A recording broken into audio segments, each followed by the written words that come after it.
तर मला एखाद्या पिकनिकला जायचं आहे आणि घरात पैसे नाही आहेत, तर माझ्या आईने कधी काही वेगळी कारणं नाही सांगितली. ती म्हणाली, "बेटा मंथ एंड आहे ना, आता नाही आहे आपल्याकडे आणि आपण नाही गेलं तरी चालणार आहे, पुढे कधीतरी जाऊ." त्यांनी आता जे जरा काय आहे माहिती आहे का, अभ्यास केला नाही आहेस तू.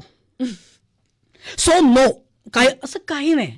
तर त्यामुळे काय होतं ना, आत्ता जगातली कुठलीही खरी परिस्थिती फेस करताना it is easier. It is all about just sharing things with your children. आणि जर ते खूप आधीपासून आपण जर केलं ना, तर मला वाटतं की त्यांनाही ते कळतं की So right. आपण काय फायनान्शियल रेंजमधल्या घरात आहोत.